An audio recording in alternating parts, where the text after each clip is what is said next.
This week on The Real Buffs, I Ain't Afraid No Ghosts. Ghostbusters coming up next. Hit the trailer. I would have went with Bustin makes me feel good personally, but Bustin makes me feel good.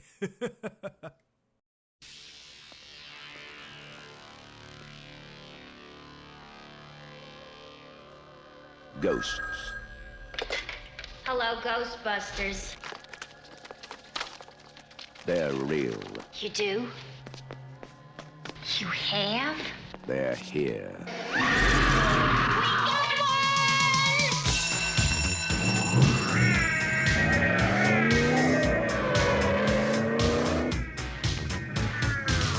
Ghostbusters. Hey, anybody see a ghost? They catch the ghost that won't stay dead. They're armed.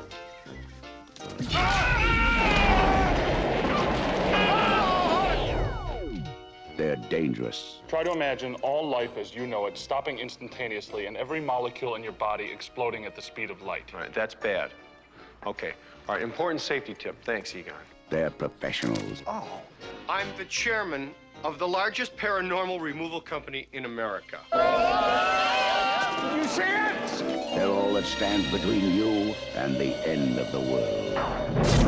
The city is headed for a disaster of biblical proportion. Real wrath of God type stuff. Exactly. Fire and brimstone coming down from the sky. Human sacrifice, dogs and cats living together, mass hysteria. Your girlfriend lives in the corner penthouse of Spook Central. You want this body? Is this a trick question?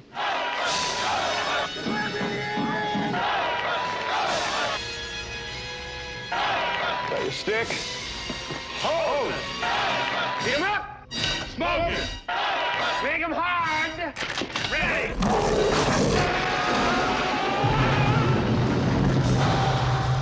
Ghostbusters. Starring Bill Murray, Dan Akroyd, Sigourney Weaver, Harold Ramis, Rick Moranis. Coming to save the world. Ghostbusters. We came, we saw, we kicked it.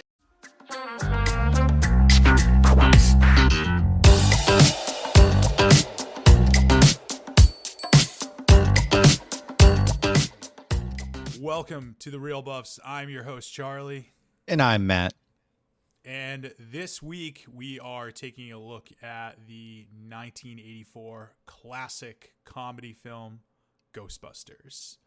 Directed by Ivan Reitman, starring Bill Murray, Dan Akroyd, and Harold Ramis. Ghostbusters, probably one of the most iconic films that we've done to date.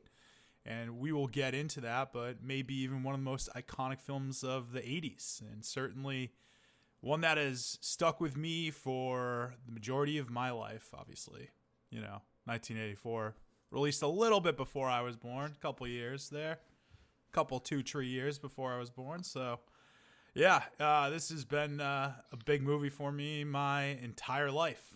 I can't, remember a time where this movie wasn't a thing. Yeah, I honestly can't remember when I even first watched it. I just probably on TV or something like that, because obviously it was from before I was born. But it's one of those that's just always been a thing.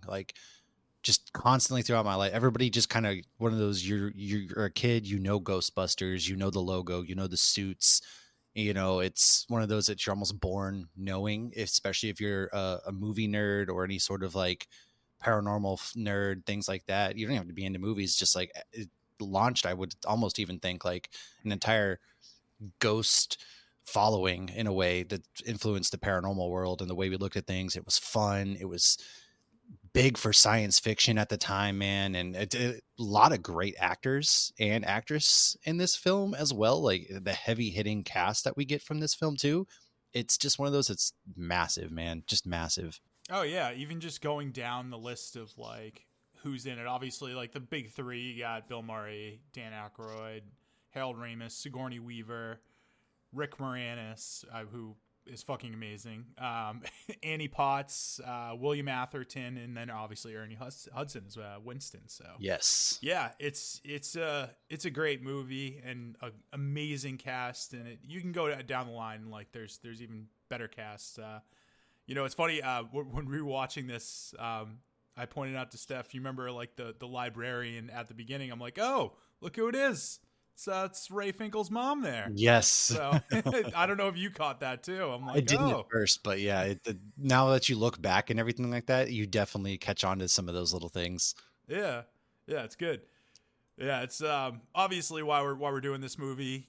It's 40 years ago, and we just got a new movie, Ghostbusters: Frozen Empire, which I haven't seen. Matt, have you seen yet? I haven't had a chance. Carrie took Oliver to go see it, so I didn't get a chance to go see it yet. It's been kind of busy and hectic in life. It's on top because I loved Afterlife. Like Afterlife was such a good addition, and so I'm excited with Paul Rudd and Finn Wolfhard, and just seeing like the cast that they kind of how they transferred over while still having like Bill Murray and Ernie Hudson in it, and the way that they honored Harold Ramis in the last one. It's definitely on my top of my list. I gotta get there. I chose to see Godzilla over Frozen Empire, actually. Yeah, that's fair. Like, go see Godzilla first.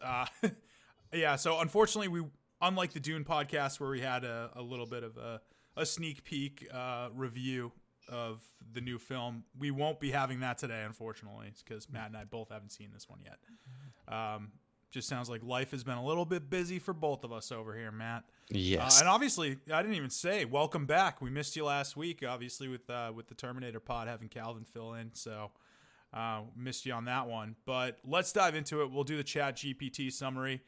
Ghostbusters is a blend of comedy, fantasy, science fiction, directed by Ivan Reitman. The film follows three eccentric scientists, Dr. Peter Venkman by Bill Murray, Dr. Raymond Stantz, Dan Akroyd, and Dr. Egon Spengler, Harold Ramis, who lose their positions at a New York City university and decide to become Ghostbusters to wage a high-tech battle with the supernatural.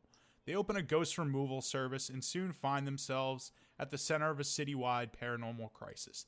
The team develops sophisticated equipment to capture ghosts and become popular heroes as they combat a wide array of supernatural pests. The plot thickens when they encounter a gateway to another dimension, a doorway that will release evil upon the city. Ghostbusters must now save New York from complete destruction. The film is celebrated for its unique blend of humor, memorable characters, innovative special effects, becoming a pop culture phenomenon and spawning a franchise, including sequels, animated series, and merchandise. So, we kind of touched on this already, but what's your relationship like with this film as a whole? And I guess the franchise as a whole, for that matter, too, Matt. It's a special place, man. It was always on TV growing up, what was it, like TBS, TNT, or whatever it was. It's always on TV. You kind of, as a kid, it's one of those things that you're afraid of the dark as a kid, right? And watching Ghostbusters is one of those like lighthearted ways to kind of move past that, I guess, and grow your relationship with movies. And kind of one of those films that just is on the pantheon of why I fell in love with filmmaking and film in general. It's because of movies like Ghostbusters. I guess it's more of a comedy, but to me, I always classified it under like science fiction more so for whatever reason. So that's kind of where I place that. But I guess it could be as a comedy, and it's got it all, man. I mean, it's fun. It's just an adventure. And that's what I want in a film, is just to lose myself in the moment. And that's what it does. Yeah, this isn't your typical indie, let's look at life and feel. This isn't Manchester by the Sea by any chance, Yes. I don't know if you've seen that one, Matt, where it's like you leave it and you're just like gutted after that film. But yeah, so it's a fun movie. It's a comedy that obviously it's probably like the iconic blockbuster comedy of all time. Like one of the ones that really started it, I would say. That and like Beverly Hills Cop of the 80s.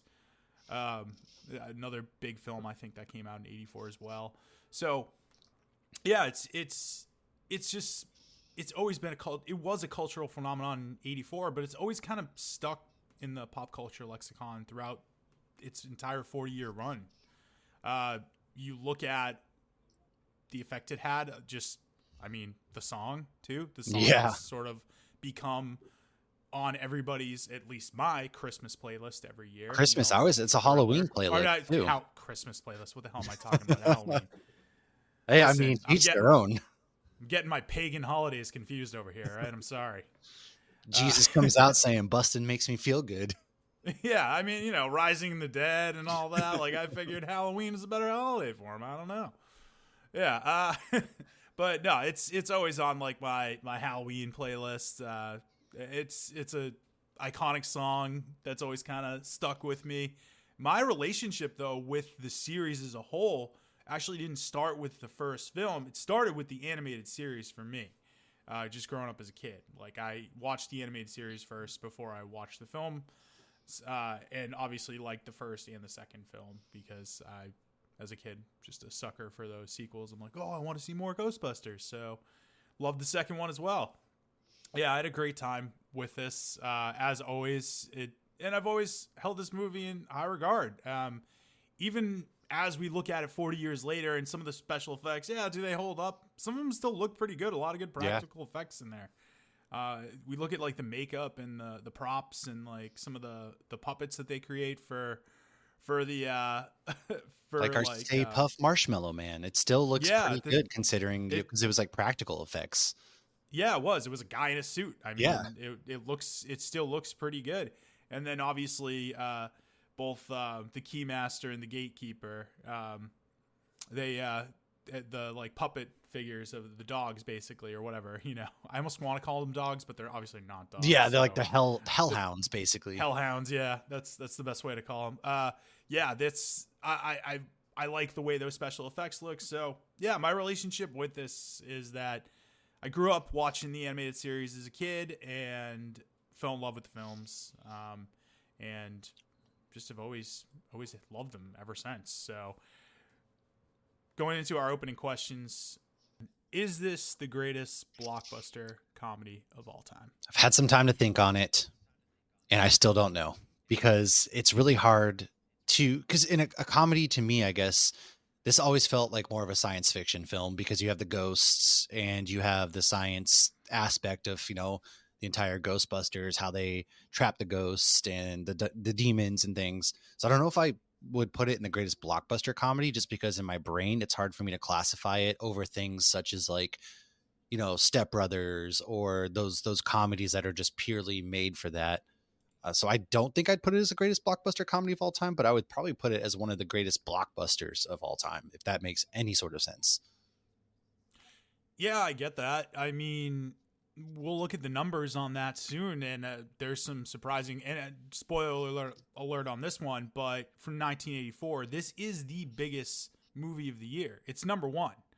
It grosses the most out of any film. So yeah, this is a huge movie. I would say it's up there though, and I obviously compiled a list here of like movies that we consider to be blockbuster hangovers. So they have a bigger budget, big stars, and some of them obviously like before they became big stars, but they were just pop culture phenomenons when they were released. So here's some of the ones that I have. Like you think of The Hangover, Wedding Crashers, Superbad, Bridesmaids. Yeah, I would agree with you. They're more on the comedy level, those movies, than they are on like the blend of genres like this one is, where it's like horror, science fiction, and comedy.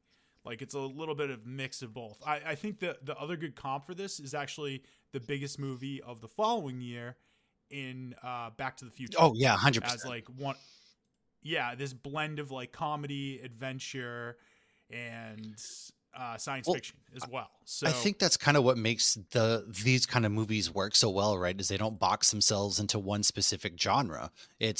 They have the comedy, they have the sci-fi, they have the horror. They kind of blend and meld the genres, and to me, that's the making of a truly great iconic film. Because sometimes when you get yourself caught like it's a pure science fiction film, you're going to follow kind of those tropes and you're going to box yourself in.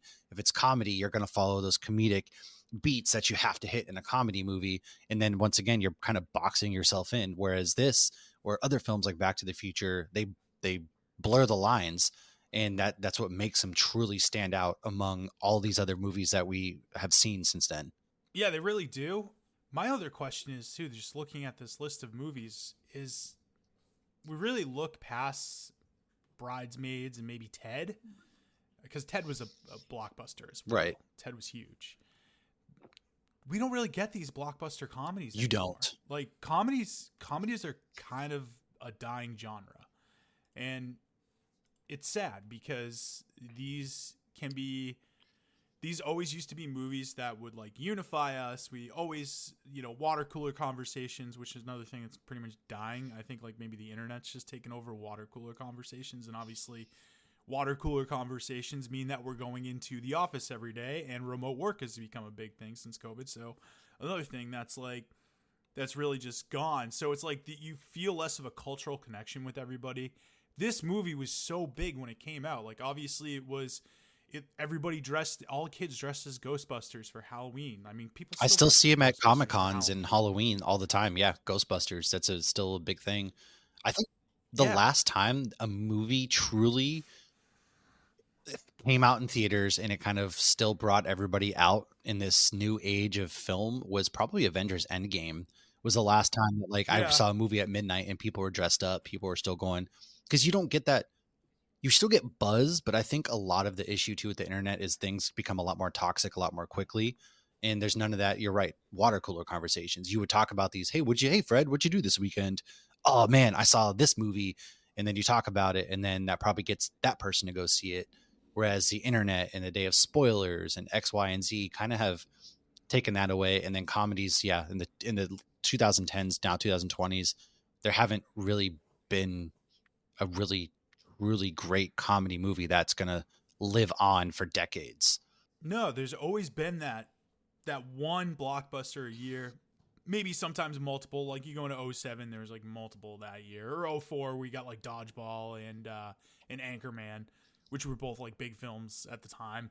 And you got these films that everybody's talking about. But to your point, yeah, like we really, that Endgame one was obviously a little bit different. That was pre-COVID even too. Actually, Matt, maybe this year was a little bit different with Barbie because you did have a little bit of that with Barbie and Oppenheimer, the Barbenheimer effect of 2023. People were dressing up to go see Barbie. Yeah, that's actually a good point. It was and it is a comedy. It's a comedy and a blend of different things. It's comedy fantasy almost. Good point. I think, and that, but think about our culture. We don't have that as much anymore. Maybe Barbie was was our swan song of these blockbuster comedies, or maybe they are going to make a comeback because there is something to the communal feel of being in a theater and laughing together with people that's different than sitting on the couch. And I think streaming is in part killing comedy these days. 100%. More than anything. Without a doubt, streaming has, I think, I don't want to say it's killed theater in general, but I mean, first of all, like movies are just expensive to go to. You got to think a family of four is paying over $100 to go to a movie, right? Whereas, hey, I know it's going to be on streaming in 30, 45 days. I can wait that long. But I will say that I experienced the Barbenheimer effect. Day one, I went and saw Oppenheimer at 10 a.m. There were people dressed up for Oppenheimer. And then I walk out of Oppenheimer right into the theater for Barbie, and people are dressed up for that. And I think that was it gave me hope for film again, being like, wow, all right, people will come out. If you give them a reason and you give them something truly iconic feeling, like that feeling again. And I think that's a lot of filmmaking these days feels almost just like factory made, where they're just pumping things out, and there's fatigue around certain genres, sure, and they're pumping things out. And so like it's shown that if we actually have a reason to come out, it will. If you build it, they will come, essentially, right? I was going to say, I'm like, you're going for the Field of Dreams thing right here. I am. Yep. Yeah, I agree. I think that there has to be a conscious effort upon studios and filmmakers to get this stuff out. The issue is that with comedies, a lot of the times they're not bigger budget, and studios like those safer, bigger budget IP properties IP properties, intellectual properties. That was like saying ATM machine. But no, they like those IP movies. So yeah, your Avengers Endgame, even Barbie for a certain extent. Yeah. And then you might be rare and get those ones where it's like you got Oppenheimer, but this is a Christopher Nolan project and it's a historical movie more than anything. So it's about the history of the atomic bomb and the man behind it. So yeah, it's a little bit of a different, it's still going to attract a certain audience because there's something that people already know about going into it. Whereas you get like something that's completely new. I mean, Ghostbusters was an original idea, original screenplay. It's not adapted from anything. This came from Dan Akroyd. So there's there's not much of that anymore. Studios are afraid to take risks, and this all kind of goes back to actually like 2007 and the financial crisis and everything like that. There's been a dwindling of these mid-budget movies since then. Right. And this was sort of like the bread and butter for a long time of the 80s and even the 90s for a long time. And so that I think there's just a confluence of things that are really affecting the blockbuster comedy here. I think one thing we left off too is the fact that I think studios are afraid to take risks nowadays too. Yeah. To lose money. You see a lot less risk taking as well.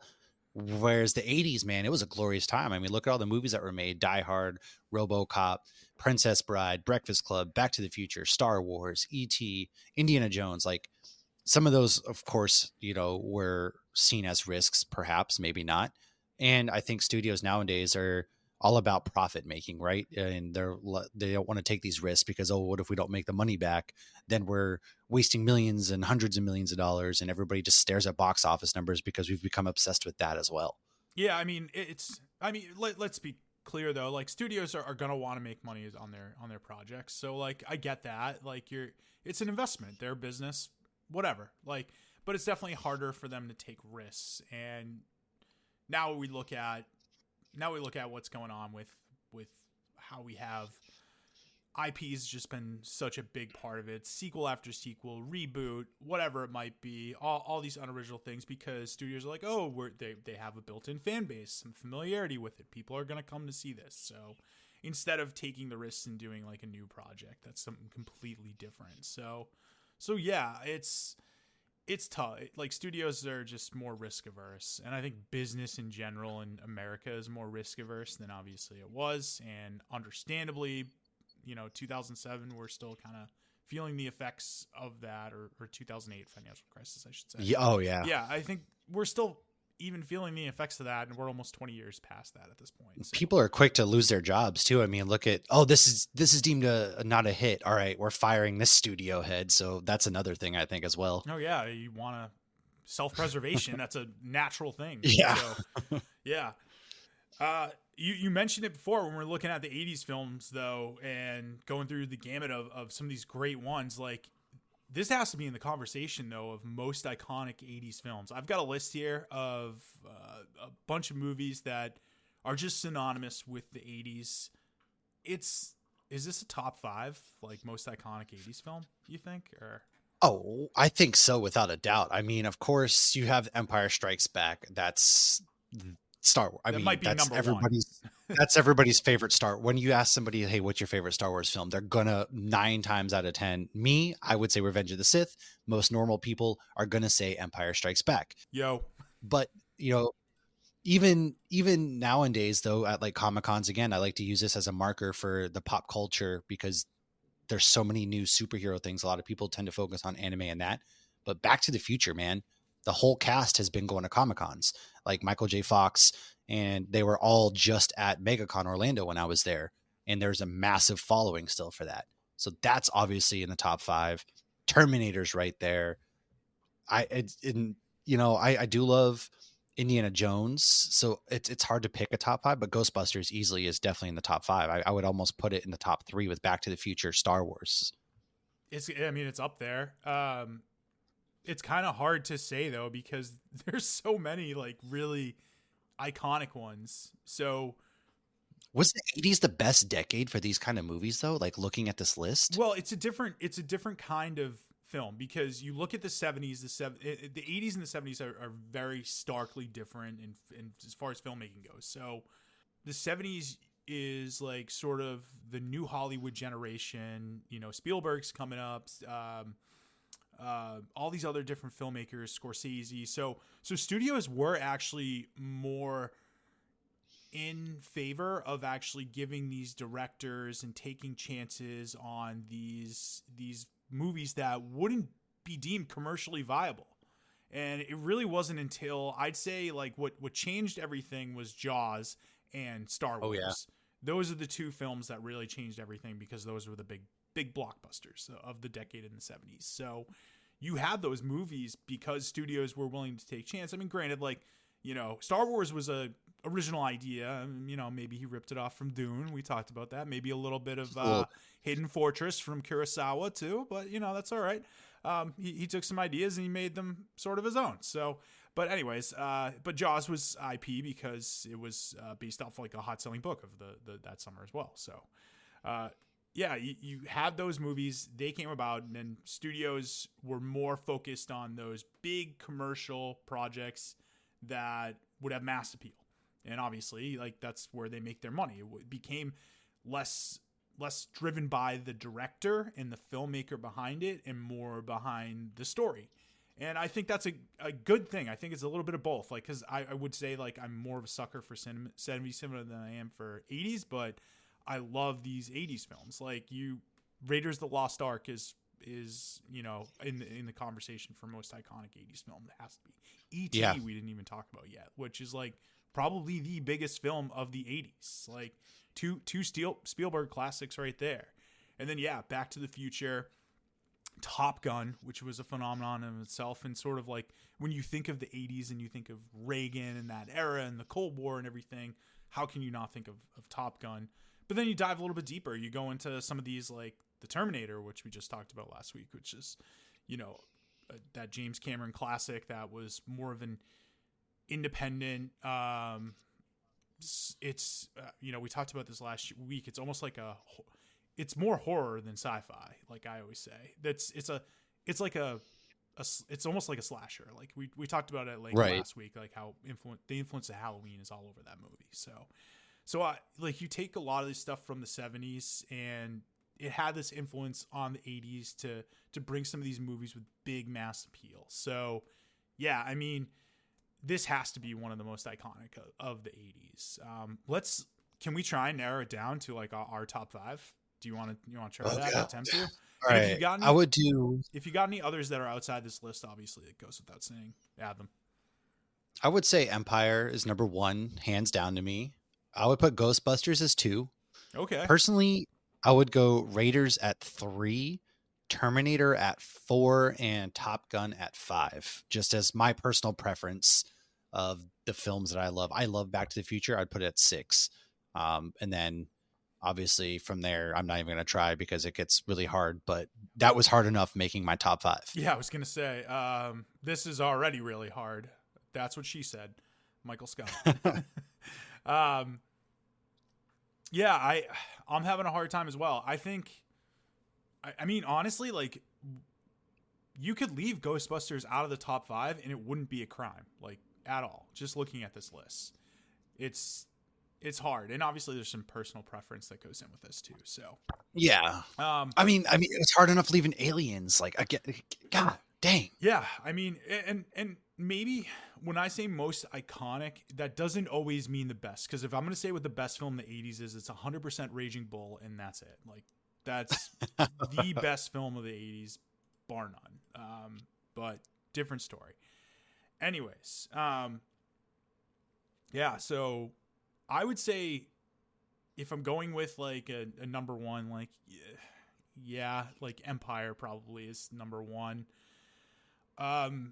I'd say for number 2 is Back to the Future. Like, that's my number 2. I do love Back to the Future. It's always, I might have had even more of an affinity for Back to the Future than I have for Ghostbusters as a franchise and just as a film as a whole. So I think it's a perfect film and a perfect script. So that's fair. Yeah. Yeah. So Empire, Back to the Future. I'd also throw in Raiders as 3. I'd throw. Yeah, I gotta go Terminator 4, and for 5. Ooh. I have to do this. This is for my wife. I have to put The Princess Bride at 5. I love The Princess Bride. That's fair. Yeah. So I know Ghostbusters more iconic. And I just gave 1 slot to my wife, so I'm trying to score some points on that one. But there we go. You're already married, man. Let it go. Yeah, whatever. All right, just trying to be a good husband over here. All right. So Yeah, that's where I would go. But like, you know, do I feel great about leaving The Shining off of that, or Die Hard for that matter, or Aliens, or Ferris Bueller? No, I don't. I feel bad about leaving E.T. off of it. So, yeah, that's a hard list to do. And if you catch me on another day, I might give you 5 different answers on that. So, I mean, that's completely where I'm at too. yeah. So that's where I think it's like, it's definitely in the conversation though for the most iconic 80s film. And just because of like the pop culture effect that it really had. So, Right. all right.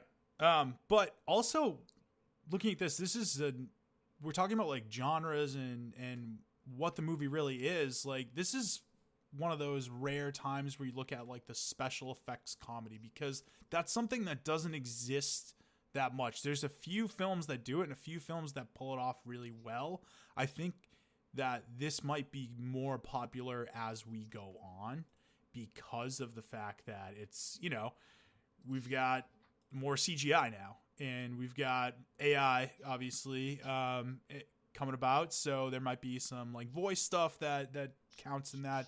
But when we're looking at this, like, there's really like maybe 5 or 6 films that pull it off and pull it off great.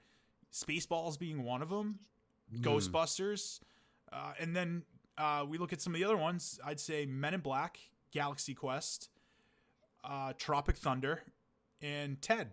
And I'd say Ted is a special effects one because your main character, your main character is literally CGI. Like, it's not. Unfortunately, it's not a real living bear. I wish it was. So. Yeah, that's a good point. I would agree with that. Man, especially Tropic Thunder. God, that movie is a near perfect film in its own right.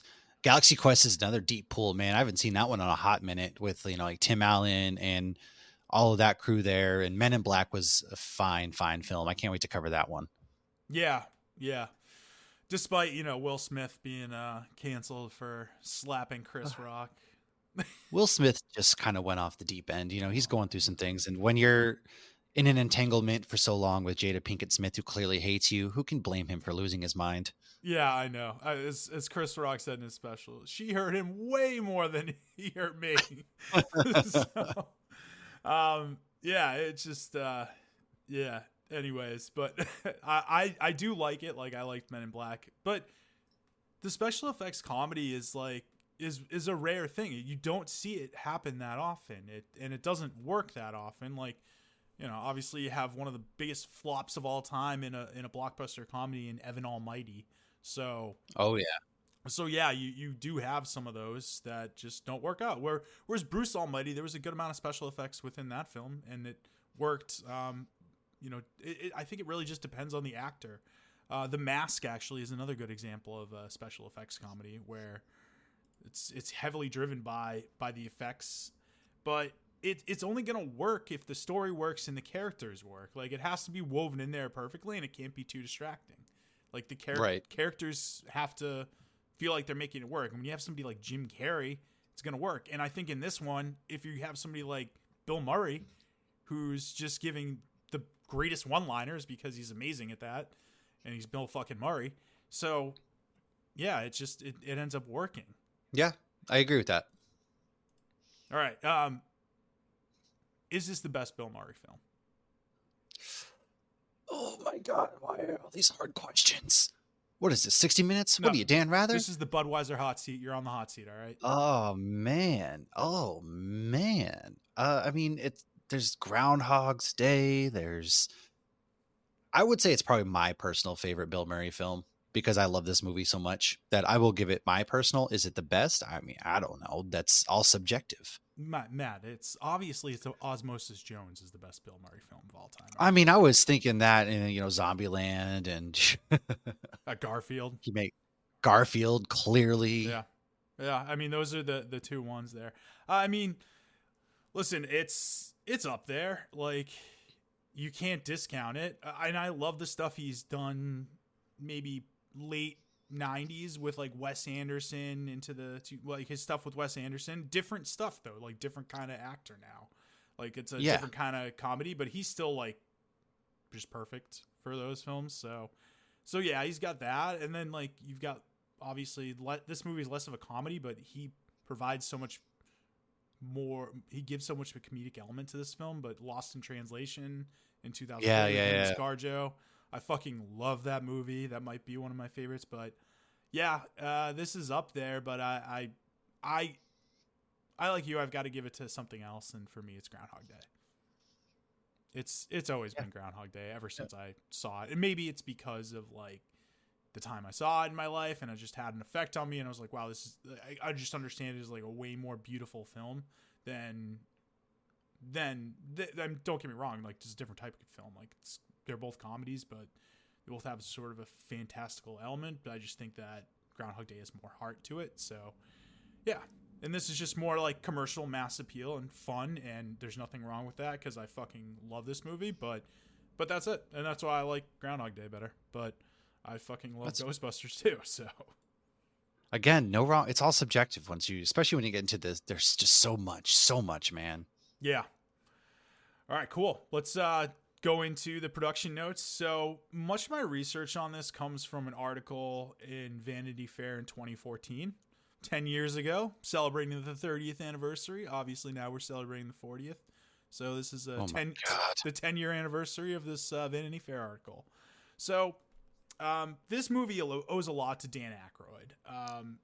And according to this article, Akroyd's great-grandfather was a renowned spiritualist. The family had its own regular medium to channel the souls of the other side. So his grandfather was a telephone engineer and investigated the possibility of contacting the dead via radio technology. So interesting. Yeah. You can see where this cross of like science and the supernatural already was with Dan Akroyd from the start. So, Matt, let's ask, if you have this sort of phone, who are you contacting from the dead? Just, strike up a conversation. Oh, man, who am I calling? Well, Ghostbusters, that's who you're calling now. Obviously. I had to say, you said who you're going to call. This is the Ghostbusters podcast. Somebody has to say it, all right? You know what? I want to talk to Abraham Lincoln because I just want to know, like, what that was. I'm a history fanatic. And so I just want to like just strike up a conversation on the historical side with him, man. Like what the heck? Because the things that he did for history and the Civil War and everything, I just want to know what was his thought processes through all of that and how tired that man must have been. But if I'm thinking actor wise, I'm going to go Chris Farley as an actor because he was like one of the more influential people that got me into comedies growing up. So if I had to go an actor, it'd definitely be Chris Farley. Would you just ask him to do his Matt Foley impression the whole time? 100%. Just tell me how I'm going to live in a van down by the river. Yeah, he's like, you just call Matt Chris. Be Foley. like, Chris, can you do Matt Foley? I'm rolling doobies. Yeah, that's a good one. I mean, obviously, number one answer, I'm calling Epstein, finding out who's on the list. Duh. No. He really killed you. Yeah. What happened? Who's on the list now? I mean, not that I wouldn't do that, but I would. But yeah, if we're looking at like film, who'd I call? I don't know. That's a good answer. Chris Farley. I think John Candy's another good one. Just to like, just because like, yeah, he warms my heart. So it's it's John Candy. Love to give Paul Walker a call, see how he thinks the Fast and the Furious has gone on since without him. Just to find that out a little bit. Yeah. So I would say it's funny. You landed on Chris Farley. I landed on like the other big comedic actor in my life, and I mean that in both obviously because they're big guys and big influences. I would go John Candy just to give him a call and see what he thought. He was closely tied to this movie as well too, and we'll get into that in some of the production stuff. But yeah, all right, cool. That's who we're calling with our imagined radio technology that Akroyd's grandfather did not create. So Akroyd was a big ideas guy. The film basically invented like the special effects driven comedy blockbuster. It really did. So this was like kind of a big budget film. I think it was like a $25 million budget. It was basically carried by former television stars. I mean, granted, you had Bill Murray. Yeah. So Bill Murray was a star at this point. Like done Stripes, Meatballs. I think you also Caddyshack, obviously too. But yeah, this was written by Akroyd, and Akroyd actually wrote it for himself and another former SNL cast star who expired, and I'll let you, that kind of narrows it down, but I'll let you guess who that was. Belushi. Yeah, it was Belushi. He was originally wrote the script for him and Belushi. Obviously, you think of Blues Brothers, him and Belushi were close. So yeah, when he started writing the script, like that's who he wrote it for. But obviously, after he died, Akroyd had to rewrite the script, and they basically had to shoot and edit the movie within a year's time. So yeah, they were pretty pretty against the gun here. So Akroyd got the idea of like Ghostbuster basically after he read an article in a parapsychology journal about a trap for ghosts. So yeah, that's where he got the idea from. And also when he was writing, because he had originally was writing it for Belushi, he does give an homage to Belushi a little bit in the Ghost Slimer. So yeah. But Murray was like, I guess once he read it, like he was looking forward to starring in it. Ivan Reitman was the first choice to direct. He had some success already with producing and directing in films like obviously Animal House, Stripes, Meatballs. And yeah, the original draft of this was a little bit darker than the one that they shot. And that typically happens, but the one thing they obviously kept in there from the original script was the Stay Puft Marshmallow Man. That was part of that was part of it. And the logo. I don't know how the logo was part of the script. Maybe just Akroyd drew it on there or something like that, but I guess the logo was a part of the script originally. So but I guess the script needed to be more grounded, so it was darker, more fantastical at first. And when they brought in Reitman, he suggested that the Ghostbusters go into business in an American city. So basically becoming like these, de facto parapsychology exterminators. But he also suggested they bring on Harold Ramis, who was pretty much sold on the project right away. When they met him at his Burbank his Burbank office. And yeah, he read the script for about 20 minutes and got it and, agreed to co-write and star and be the third Ghostbuster. They went and pitched this at Columbia and basically told them, yeah, it's going to cost us about $25 million.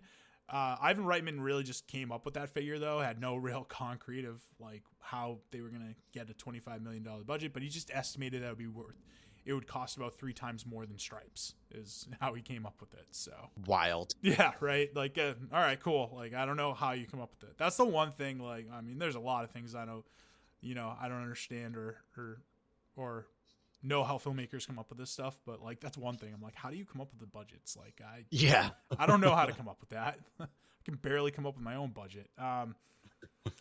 So, however, like, because this is a comedy, $25 million in 1984 is a good amount of money. So it did set off alarm bells with Frank Price at Columbia, his higher ups, the president and CEO of Columbia Pictures, Francis Vincent, sent his top lawyer from New York City to Los Angeles to talk Price out of the project because it was such a risk. Like $25 million, they're like, that's for a comedy? Like, what are you doing?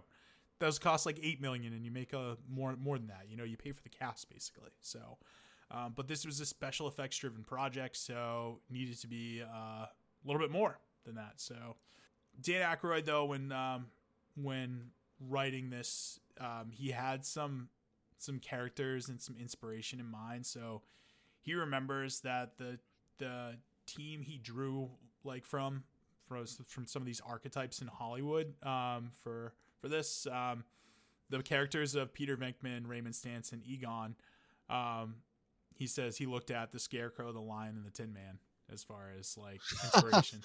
Yeah, that's so random. Yeah. I mean, I get it though. Like, it does make sense. Yeah, they're all for comedy. Like, they all have their different purposes. I don't know which one I'd attribute to which one. I guess maybe like the Tin Man would be Egon. the Scarecrow would be Venkman and the Lion would be Ray. That's my guess. Yeah, that's kind of what I was thinking as well. Yeah. I think that's probably where he was going with that. So the characters and plot well underway when he started putting this all together. The team cut like swaths of material during like the initial writing and stuff like that. Akroyd's really a big like ideas guy, more than like the, getting stuff on the page. So one example of this is Akroyd's first script initially called for an illicitly operated spectral storage facility in a deserted Sunoco gas station somewhere in northern Jersey. Basically, he's like, it was like an undeniably, he was punishing the ghosts in like a worse purgatory of having them be in a gas station in northern New Jersey. I mean, that's pretty bad. That's a pretty awful place. Yeah, I know. Hopefully they're good with the earthquake, though. Those gas stations. That earthquake would have been something to have in the Ghostbusters. Oh, yeah. Film. Though I guess they did have kind of the earthquake, when lets them all out. Yeah, exactly. So Oscar-winning effects man. Okay, actually, let me back up here. The new Ghostbusters script, like when they redone it, really called for nearly 200 special effects shots, and basically, a lot of the principals for special effects were busy on other projects, including Temple of Doom and Return of the Jedi. So they couldn't get a lot of those people. So Oscar-winning effects man Richard Edlund, he was famous he did some work on Star Wars, Raiders, Poltergeist. You can get the Poltergeist feel within this movie. He was looking to set up his own shop, and I think by chance he was just getting out of surgery at this time, so he didn't work on those other projects. And so, yeah, he was tasked with this project and agreed to it. So he became the main special effects guy in this. And when we look at giving out awards later, I think like that's one of the ones we got to consider as special effects. Who we haven't talked about yet is obviously Sigourney Weaver getting attached to this project. So she remembers like when she auditioned, she decided when she was auditioning for Ivan Reitman that she wanted to do her best rendition of like the terror dog that is like living within the character of Dana during the climax. So she's like, I remember I started growling and barking and gnawing on the cushions and jump around, and Ivan cut the tape and he goes, "Stop, don't ever do that again." Oh yeah. So yeah. I would pay to watch that. I would pay to watch that too. Like, give me that tape, please. Yep. Absolutely. That would have been great. That should have been like in the that would be like a special DVDs feature. Yeah. Reitman, they did have to recast the role of Louis Tully character, originally conceived for another comedian, not Rick Moranis. But Matt, you care to take a guess on who was attached to that initially? Everybody knows it's Ryan Reynolds, clearly the only other Canadian comedic actor of our generation. Oh, no, wait, it's not him? Oh, weird. Whoa. First off, you're forgetting Jim Carrey is Canadian. I always forget he's Canadian for some reason. Mike Myers because Canadian. Yeah. Yeah. Is he too? Yeah. Huh.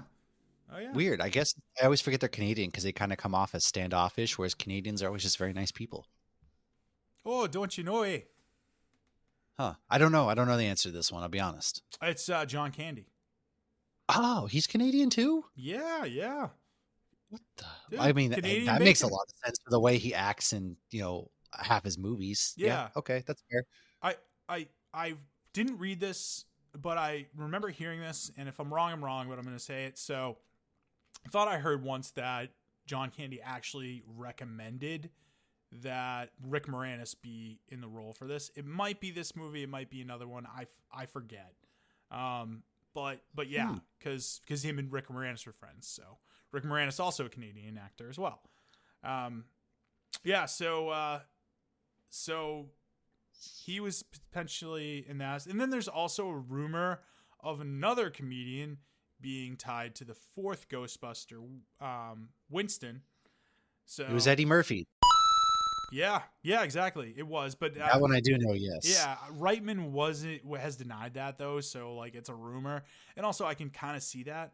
I mean, I'll ask you, do you think this movie's better with Eddie Murphy in it? I mean, I could say, how can it not be? But I also can say that, like, do we really need somebody else, like another comedian in this?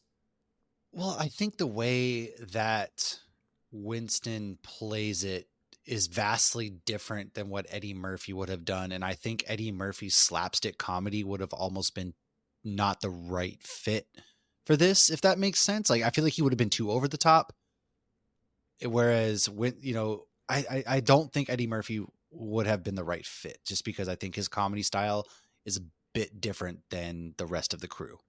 Yeah, it is. It's different. I mean, a lot of these guys came up together on like the Chicago comedy scene. So yeah, Eddie Murphy, obviously, he didn't need this. Like, this would be like something fun if it were to come out in maybe the 2000s, 2010s, where you have sort of these like people come into a movie a little bit later and they end up knocking it out of the park. I mean, think obviously like Bill Murray in Zombieland playing himself. So, and they don't really need it, but like it does elevate it a little bit. So I think it could have, but yeah, I mean, I don't know if it's necessary. Like, I just don't. Yeah, I don't think it is at all. Yeah. Honestly, I'm happy with what obviously it worked out the way it all did. Eddie Murphy would have been too much. I mean, we can always look when we were using our Rick and Morty interdimensional cable box. We can always watch it. Spoiler alert! That was going to be the version I would have actually picked just to see, because I always got to know. There's always that what if saying, knowing Eddie Murphy, I love Eddie Murphy, big fan of his. So that's spoiler alert. That would have been what I time traveled to watch. Well, we'll talk about it even more a little bit later, but yeah, that's a good one to go with. All right, but not too much production notes after this. So shooting wrapped in 1984. They basically had 4 months to edit and complete the nearly 200 post-production opticals that they needed to do. So yeah, it was streamlined, but overtime. But they got through it. And they did it and came out in I think it was May or June of 1984. So box office. This is a big one. Biggest box office movie of the year in 1984, just under 230 million. It was 229 in the domestic box office. Number 1 for that year. Let's take a look, Matt. Care to guess what number 2 was? What the hell came out in 1984 besides Dune? Yeah, yeah, some solid. I know movies. Dune came out. Oh wait. 84 was Temple of Doom. 84? Yeah, man, nailed it. That would have been number 2, and I think like the Karate Kid would have been in the top 5 as well. Wow, look at that, Matt, nailing it. Karate Kid is in the top 5. I'm trying to think. Hold on, I think there's more. Okay, Gremlins came out in 84 too, right? Which one? Gremlins. Yes, dude, you nailed it. If you can get 5, I'm gonna send you Uber Eats later. I'll send you Uber Eats. No cheating. Honor system. What else came out? What else came out? 84. Footloose came out in 84, didn't it? It did, but it's not in the top. It's not in the top 5. Wow, you're close though, Matt. You got close. That was literally number 6. What's the actor? I'll be surprised if you get this one, to be honest. It wasn't Beverly Hills Cop didn't come out in 84. No, it did. We're doing it later this year. Did? Yep. It was Beverly Hills Cop was number 7. Oh, what the? You're missing number 5, and I will tell you it's another comedy, but I don't know if you're gonna get it. Another comedy. I don't remember what else comedy-wise came out 84. Police Academy. That came out in 84? Yeah. Huh. Yeah. Police Academy was the fifth ranked movie. That's crazy. That year. Police Academy made 81 million. Ghostbusters, far and away the biggest movie of the year at 229. It's made over 50 million more than Indiana Jones. Like, this is how big of a cultural phenomenon it was. So there's a lot. That's a stacked year for movies, man. Oh, like, if you think about it, dude, that's crazy. There's more. I mean, hey, we just did Terminator. That was another one that's in the top 20. Wow. Matt, when I'm adjusting this for inflation now, if I'm looking at it, $1 billion. No, if I'm looking at it What do you think it is? It's not a billion. It's Not a billion. So let's say $750 million. damn close. Closer at least. We are looking at 684. And Wow. if that was today's domestic box office, and I'm going off of 2023 because we're still early in 2024, it would have beat out Barbie as the number one movie. Really? Okay. Yeah. Wow. Yeah. Huge. Barbie at 636, and second movie of the year was Super Mario, which had 574, and then there's a big drop off, and it goes to Spider-Man Across the Spider-Verse. But yeah, so that would have been the biggest movie of the year in 2023, just adjusted for inflation. So yeah, a lot of money this movie made, and against those 2023 films would have been top still. But this wasn't just a big box office success. It was a big critical success as well. Like, it's got a 71 on Metacritic, 95% on Rotten Tomatoes. Fucking A. That's a rare get, man. Yeah, that's Especially these days. That's well, we just did Terminator, and I think Terminator was like basically 99%. Yeah. But yeah, for positive reviews, I'm keeping this a little short and sweet now. Gene Siskel, he said, on balance, Ghostbusters is a hoot. It's Murray's picture in a triumph of mind over matter. He blows away the film's boring special effects with his one-liners. So I thought that was a funny, like, backhanded, like, compliment to the movie of a positive review. And when we look at the negative reviews, a lot of them really do have more to do with the special effects. And Janet Manslin of the New York Times said that there's more, didn't give it a positive review, but basically the takeaway was there's more attention to the special effects than the humor. And Right. I don't agree. I don't agree necessarily at all. No, No. I don't agree with that. No, that's why you have Bill Murray there. Like, he is just giving you these masterpiece one-liners. And I will tell you, I had a real hard time limiting our most quotable lines here. So we'll dive into some of those in a bit. But yeah, that was just like one thing I'm like thinking, that's what you have Bill Murray there for, is to really balance that stuff out. I mean, granted, like, not to say that Harold Ramis and Dan Akroyd aren't hilarious too. They are. So Yeah. Yeah. all right, let's get into the awards. Best scene. Before we get into the best scenes, I got two honorable mentions. I love the card scene at the beginning. Yeah. That always cracks me up. Hey! I'm getting a little tired of this. You volunteered, didn't you? We're paying you, aren't we? Yeah, but I didn't know you were going to be giving me electric shocks. What are you trying to prove here anyway? I'm studying the effect of negative reinforcement on ESP ability. The effect? I'll tell you what the effect is. It's pissing me off. Well, then maybe my theory is correct. You can keep the $5. I've had it. I will, mister. It's great because you got Bill Murray just like blatantly lying to the guy too and hitting on the girl, and I'm just like, it just establishes his character and has that Bill Murray charm where it's like he's doing something that I guess could be like unethical and maybe a little bit creepy, but like he's just so charming and so funny that you forgive him for it anyway. Exactly. And my other honorable mention is just the commercial. I fucking love the Ghostbusters commercial. Are you troubled by strange noises in the middle of the night? Do you experience feelings of dread in your basement or attic? Have you or any of your family ever seen a spook, specter, or ghost? If the answer is yes, then don't wait another minute. Pick up your phone and call the professionals. Go Ghostbusters. Our courteous and efficient staff is on call 24 hours a day to serve all your supernatural elimination needs. We're ready to believe you. I always love when films do like a commercial and the actors are acting bad on purpose in front of the camera, and it always just makes it funny to me. I don't know what it is. Comedy commercials, like when they do like bad acting in them, always work for me. It's one of my favorite things, but it's not really a scene, so I give it like sort of an honorable mention. I do like the commercial thing just because it's so cringy almost, and just exactly how you would picture somebody doing the commercial, like, call the Ghostbusters. We're ready to believe you. My favorite scene, it's always a toss up because I like when Slimer gets introduced, but something about that first initial library ghost scene to me always is what really, really captured me into the movie. I was kind of like, okay, on board. And then I remember as a kid, when I saw the library ghost scene, I was like, oh, hell yeah, I'm so in the bag for this movie. And so for some reason, I have like this affinity with it.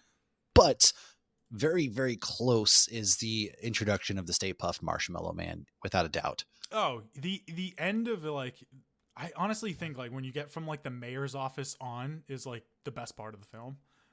Yeah. Like even before that, when they go into Lewis's party, because like this film is like weird. It's like you have I think a great beginning, and like the middle is like, okay, you're going through like a little montage and stuff like that, you know, and then the ending is fucking amazing as well.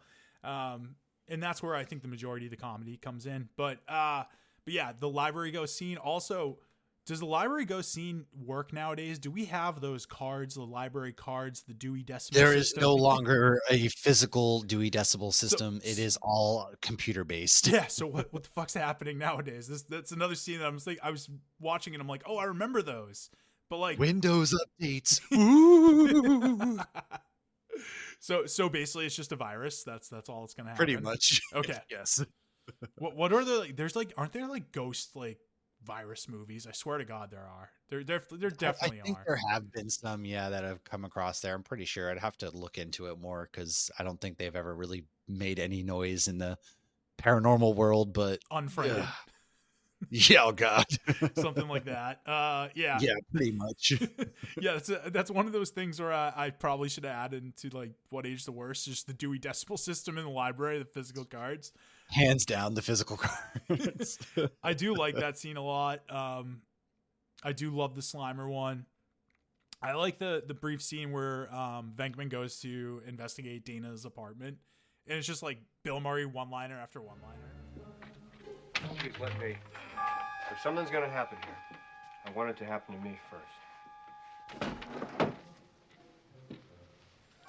It's the closet.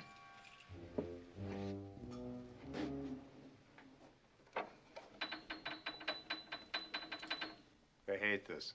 I like to torture him. That's right, boys. It's Dr. Venkman.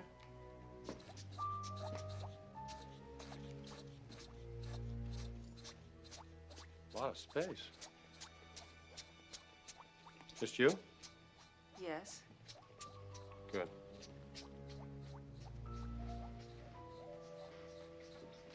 What is that thing you're doing? It's technical. It's one of our little toys. I see.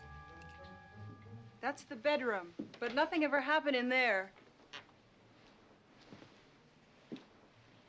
What a crime. It's perfect. Yeah. She's like, oh, that's the bedroom. Nothing happens there. He's like, oh, it's a crime. Like just this one random little comments that he does are perfect, and that's why you get Bill Murray. I like the montage too, though, like of where they're just going through everything. They're playing the song, obviously.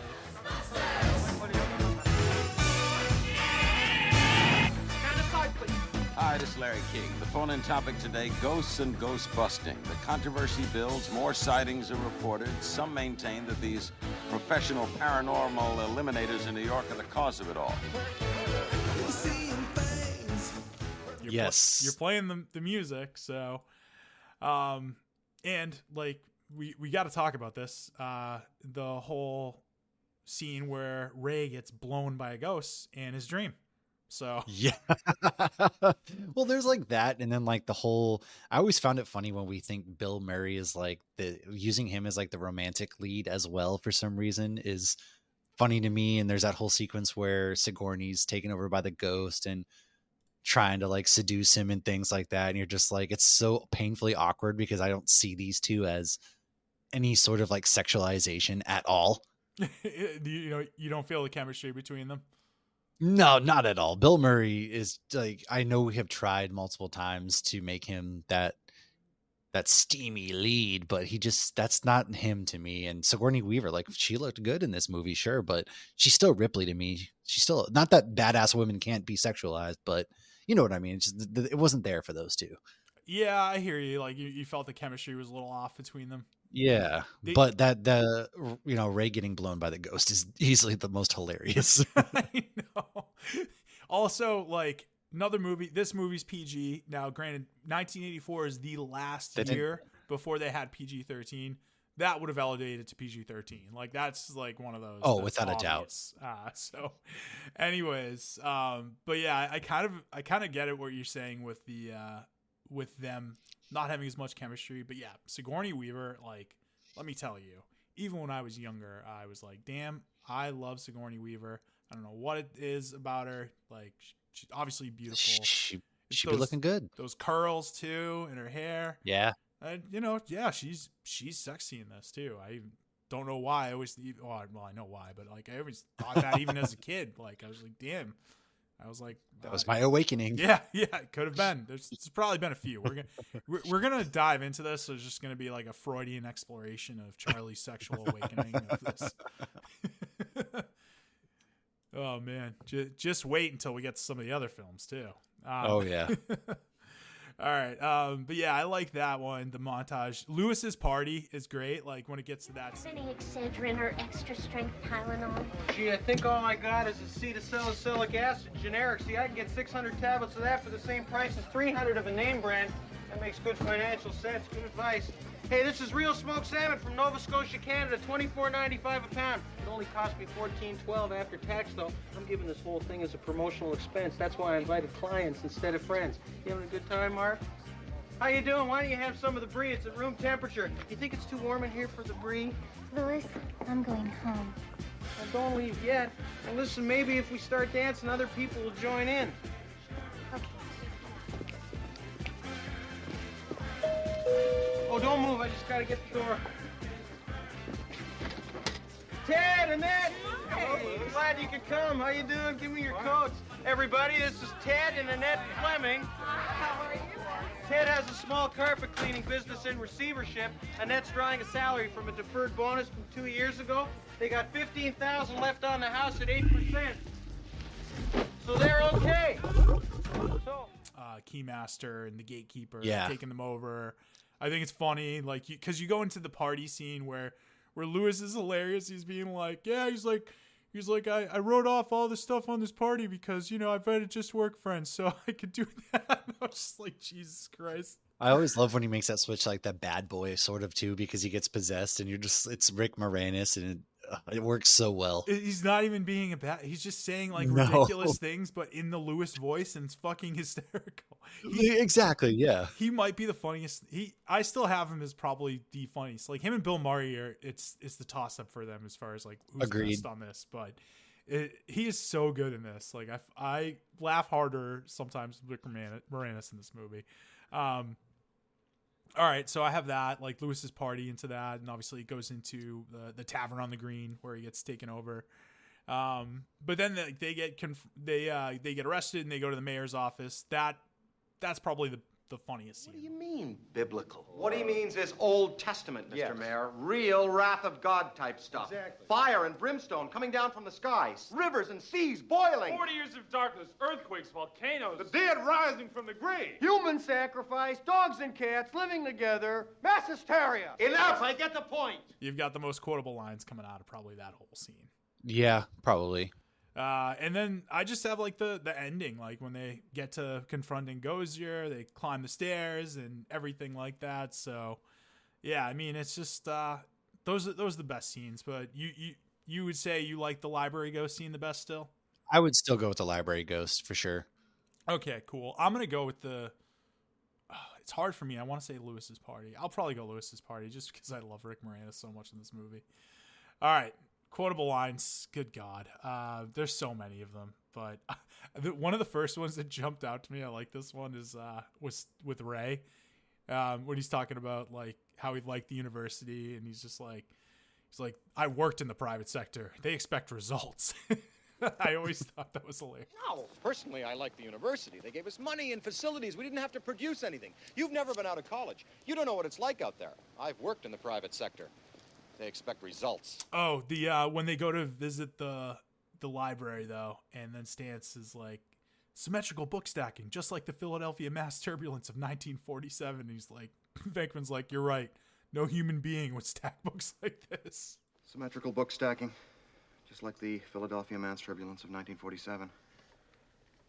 You're right. No human being would stack books like this. Just the classic Bill Murray lines. Yeah. Oh, and then this is the Slimer scene when they go to take the elevator up, and the man looks at them. He's like, "What are you supposed to be? Some kind of cosmonaut?" What are you supposed to be? Some kind of a cosmonaut? No, we're exterminators. Somebody saw a cockroach up on 12. That's got to be some cockroach. Bite your head off, man. I just like that exchange. I like the one with the mayor that you have in here. Oh, yeah. It would be like my whole exchange where basically like the city is headed for a disaster of biblical proportions. What do you mean biblical? What he means is Old Testament, Mr. Mayor, real wrath of God type stuff. And then it goes down like at the end, he's like human sacrifice, dogs and cats living together, mass hysteria. Just like that whole line right there was just It's ridiculous. That's the best exchange in the whole movie. I like that one a lot. I do like some of the ones with even before that with Dana and Venkman when he comes to see her and she's already possessed. He's like, she's like, "Do you want this body?" He's like, "This a trick question?" Want this body? Is this a trick question? And then she's like, "I want you inside me," and stuff like that. And he goes, "Go ahead." He's like, "No, I can't. Sounds like you've got at least 2 or 3 people in there already." I want you inside me. Go ahead. No, I can't. Sounds like you got at least 2 people in there already. Might be a little crowded. Oh, just the Bill Murray stuff. There's some good stuff in that, but even before they get to the the one that you're talking about, the mass hysteria one, you have the best one of the whole movie is everything was fine with our system until the power grid was shut off by Dickless People here. think they're seeing ghosts. And they call these bozos who conveniently show up to deal with the problem with a fake electronic light show. Everything was fine with our system until the power grid was shut off by Dickless here. They caused an explosion. Is this true? Yes, it's true. This man has no dick. Break it up.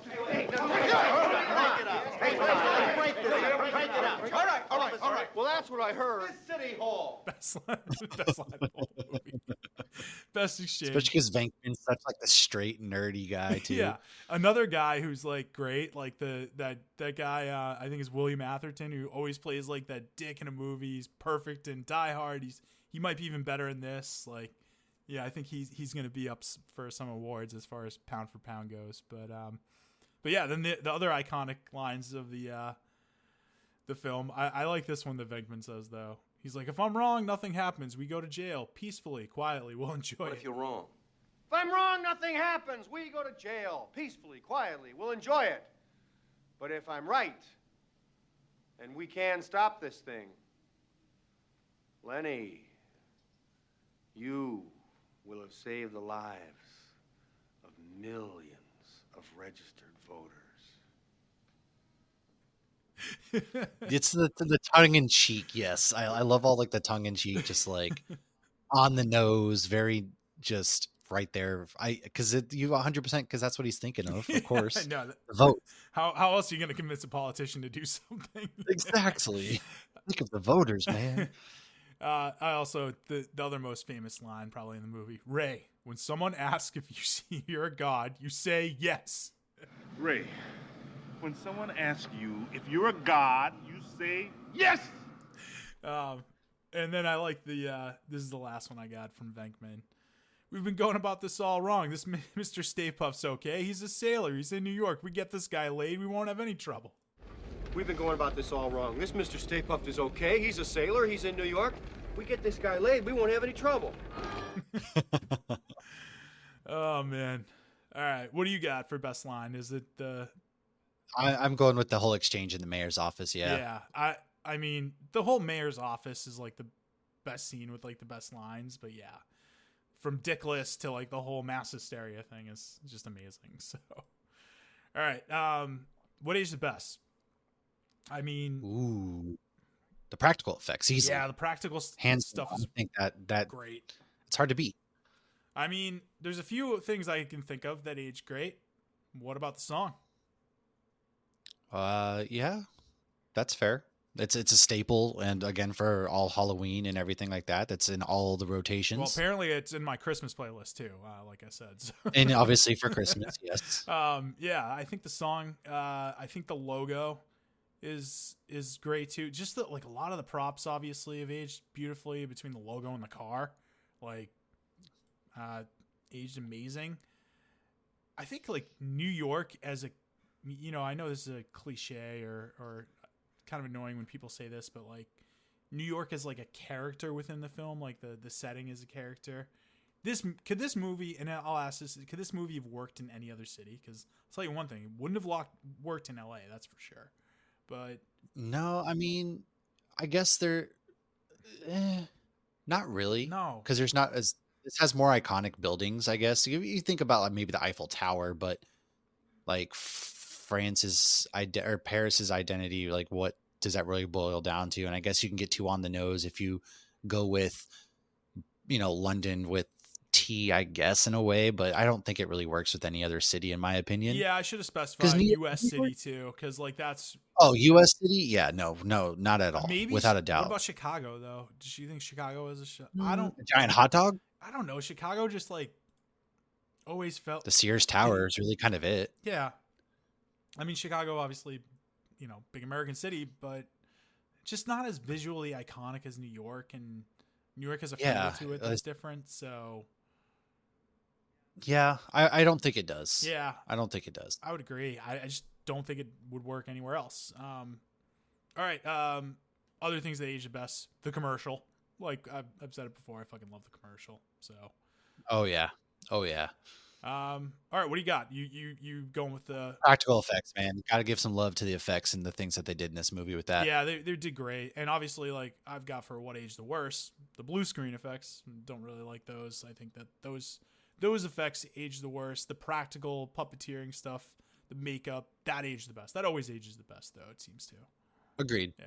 And I agree with you there with the blue screen effects. It's a product of its time, man. It's obviously not going to age well besides the Dewey Decimal System. Yeah, that's the other thing. Dewey Decimal System, too. Actually, that might be my vote. The physical Dewey Decimal System is what aged the worst. Let's go with the physical Dewey Decimal System.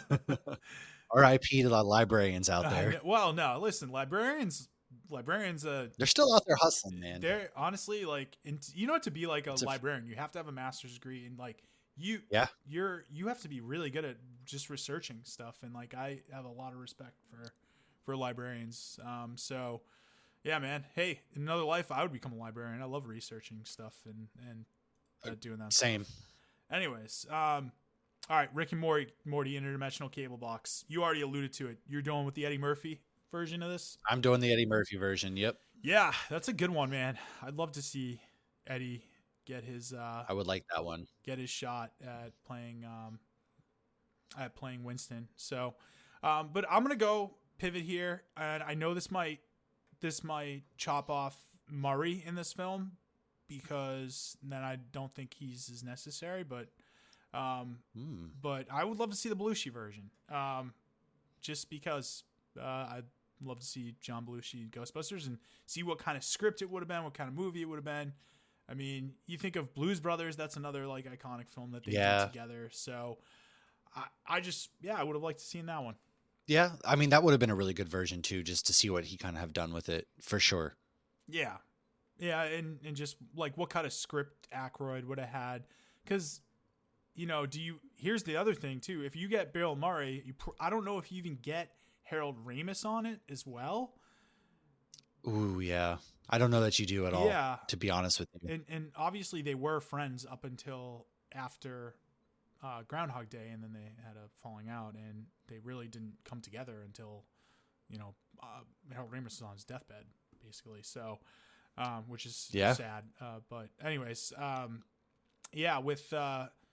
with that one, reason why I bring up Harold Ramis is because Ramis could really write Murray very well in the script. And I think that him being attached to it, I offered a lot of those iconic lines. And obviously, Bill Murray's Bill Murray, so he's probably making some stuff up as he goes too. So, yeah, I mean, I don't know. It would have been a completely different film. So that's why I'm like, yeah, let's see this one. Like, I'd love to see something totally different. So, Right. all right, standout performance. I got 2 of them. If you got any more, let me know. But there's really only 2 to me. It's Bill Murray and Rick Moranis. Easily. I was gonna say Rick Moranis for sure. Yeah, you're going Rick Moranis on this. Yeah. I mean, yeah, I'm going Rick Moranis too. I fucking love him in this. I laugh so hard when Lewis is on the screen. So, agreed. Pound for pound. I alluded to this earlier, but it was hard to get a real good pound for pound in this because like of the people that aren't, that are in this briefly or are kind of in it too much. I say William Atherton as Walter Peck, as like that. He's such a dick. He's perfect for that role. He's so perfect. Like he's always perfect for being that dick in the 80s. So I just agreed. I love him. I think he's great. Like I'm not expecting comedy out of him, but I think some comedy comes from him just like interacting obviously with the other characters. So, and the funniest line in the movie probably comes from his interaction at the mayor's office. So yeah, old Dickless over here. I'm going with him. That I would agree with that. He does the most with what he has. 100%. All right, cool.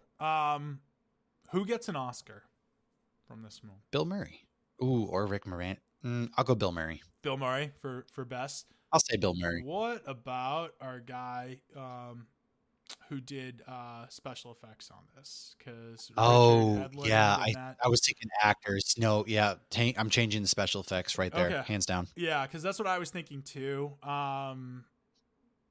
Yeah, I would also say. I mean, yeah, I'll to throw it out there and be different. I'll put Bill Murray in there. Okay.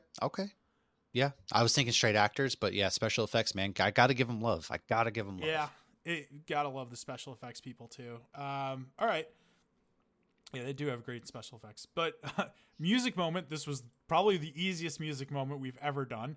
It's one. It's the montage with the Ghostbusters theme. Like, that's it. Unless you want to tell me, like, the ending credits, but, like, I don't think that counts, so. No, it's the montage. Yep. Yeah. I love a good montage, man. I'm such a sucker for them. Oh, yeah. It's gonna be a montage. Do you remember that in South Park? Yeah. Oh man. Yeah, that's it. I mean, this is one of the better ones with like an original song in it too. It's so good. You know what montage I also love that's an 80s film is the Scarface one. Oh yeah. Push it to the limit. Oh, yeah. I don't know what it is, but like it's not obviously. I don't know if it's supposed to be. I don't think it's supposed to be funny in the original film, but like, there's been so many parodies of it now that I always laugh to it now. Like, it's just funny. Yeah. All right, double features. What are we double featuring this movie with? Honestly, man, I'm gonna go a little sideways here. I would do Alien for Sigourney Weaver. Oh, you're doing the Sigourney Weaver special. I love it. I'm gonna go Sigourney Weaver special. Yeah, I'm gonna go little, or you can do Honey, I Shrunk the Kids for Rick Moranis. The Rick Moranis special. I'll go those two. I want to give those two some love. I like it. All right, there's the other ones that I could say. I think the obvious one is Ghostbusters 2. The other one I like. I'm veering a little bit differently. I went the special effects route on this too, and I went Poltergeist. And I think Poltergeist is a good comp because 2 ghost movies. I think these are good ones to like intro, like to have your kids watch in a way. Maybe not Poltergeist as much because that movie can scare the shit out of kids. Definitely scared the shit out of me when I was a kid. But they're good entries into like horror genre as well, like for Halloween. Yep. So. When your kids get to like 9, 10, like that, those are good movies to be like, hey, like, let's watch these. Like they're scary, but not too scary. And Ghostbusters probably even earlier than 9, 10, but like Poltergeist also holds up as well, I think, still today. Yeah, it does. 100%. I mean, it's Tobe Hooper, it's Steven Spielberg. So of course, and it's got some good special effects. So, I'm going with my vote goes for Poltergeist, but you're definitely going with Alien or. Yep. I'm sticking by my guns, man. Damn, man, that's good. It's a nice contrast though. You get you get horror Sigourney Weaver, and you get comedy Sigourney Weaver. So there you go. All right, who wins the day?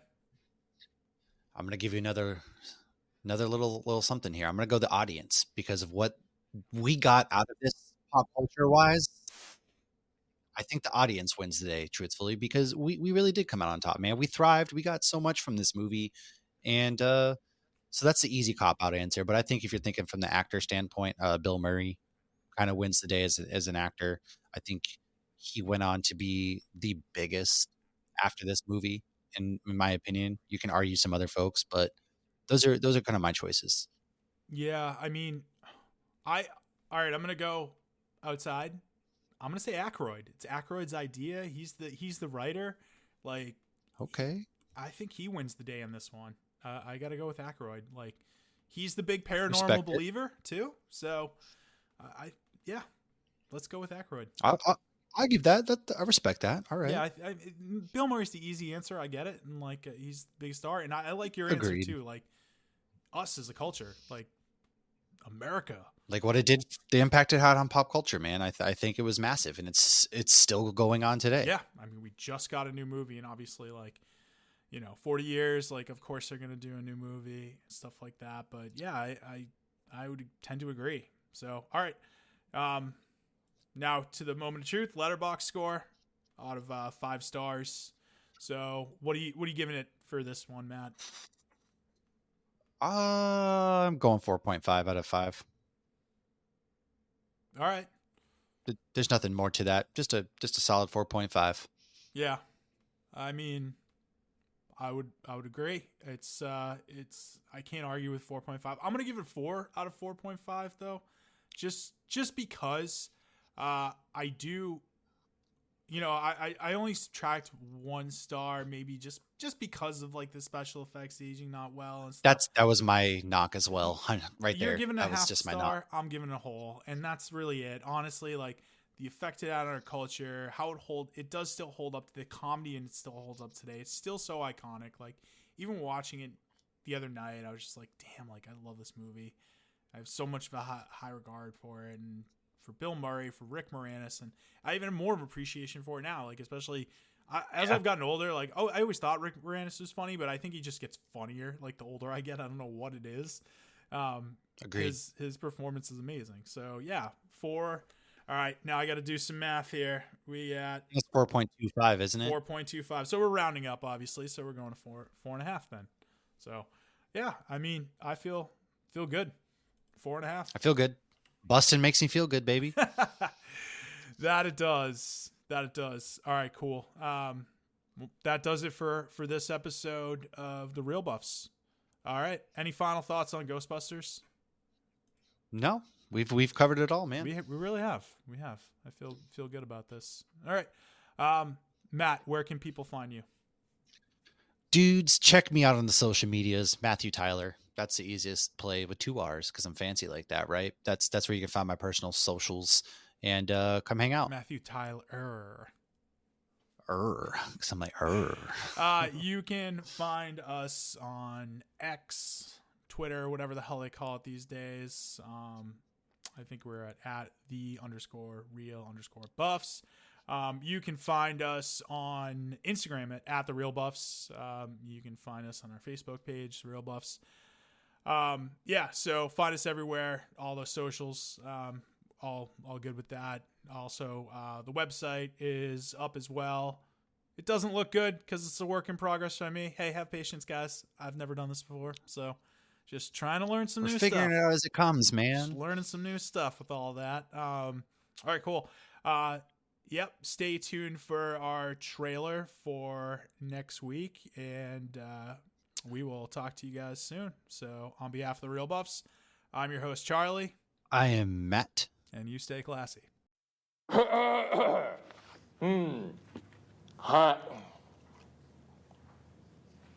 How much time? You're hot. I love scotch. I love scotch. Scotchy, scotch, scotch. Here it goes down into my belly.